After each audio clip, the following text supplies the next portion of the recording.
ஹாய்ங்க, இன்றைக்கி சுக்குமல்லி காஃபி எப்படி செய்கிறதுன்னு பார்க்கலாம்.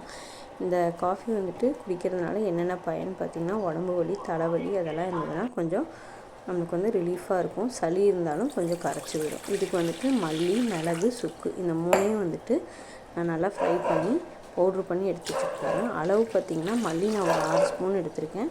மிளகு வந்துட்டு ஒரு 10 மிளகு, சுக்கு வந்துட்டு சின்னதாக ஒரு துண்டு.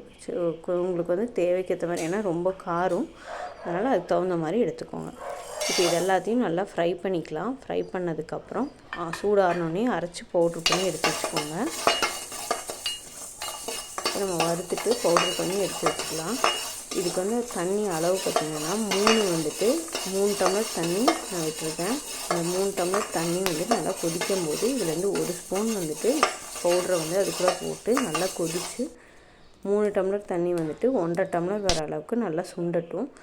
சுண்டுனதுக்கப்புறம் அதை ஆஃப் பண்ணிக்கலாம். ஆஃப் பண்ணி இனிப்பு சுவைக்கு வந்துட்டு நீங்கள் கருப்பட்டி இருந்ததுன்னா கருப்பட்டி ஆட் பண்ணிக்கோங்க. இல்லை கருப்பட்டி இல்லைன்னா வந்து கரும்பு சர்க்கரை 1 ஸ்பூனு, இல்லைன்னா வெல்லம், அந்த மாதிரி இனிப்புக்கு வெள்ளை சர்க்கரையை அவாய்ட் பண்ணி இந்த மாதிரி ஸ்வீட்னஸ் ஆட் பண்ணிக்கலாம். தேன் இருந்ததுன்னா அதுவும் ரொம்ப நல்லது. தேன் 1 ஸ்பூன் ஆட் பண்ணிக்கோங்க. இப்போ நான் இந்த 3 டம்ளர் தண்ணிக்கு வந்துட்டு 1 ஸ்பூன் மல்லி, அந்த நம்ம அரைச்சி வச்சுருந்தோம் இல்லைங்களா, அந்த பவுடரை ஆட் பண்ணியிருக்கேன். இப்போ இது நல்லா சுண்டி ஆறுனதுக்கப்புறம் நான் இதுக்கு வந்து இனிப்புக்கு என்ன ஆட் பண்ணியிருக்கேன்னா கரும்பு சர்க்கரை தான் ஆட் பண்ணியிருக்கேன். உங்கள்கிட்ட வெல்லம் இருந்தாலும் வெல்லத்தை வந்து பொடி பண்ணி ஆட் பண்ணிக்கோங்க. கருப்பட்டி போட்டிங்கன்னா ரொம்பவுமே நல்லது உடம்புக்கு.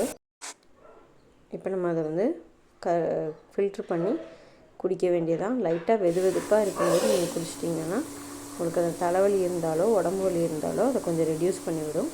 இந்த மாதிரி உடம்பு சரியில்லாதப்போ வந்துட்டு இந்த மாதிரி காஃபி போட்டு குடிங்க. பால் காஃபி அவாய்ட் பண்ணிவிட்டு இது ட்ரை பண்ணுங்கள். சீக்கிரமாக உங்களுக்கு வந்துட்டு சளி வந்துட்டு குறையிறதுக்கு இந்த கஷாயம் மாதிரி இருக்கிற காஃபி வந்துட்டு ரொம்பவுமே ஹெல்ப்ஃபுல்லாக இருக்கும். ட்ரை பண்ணி பாருங்கள்.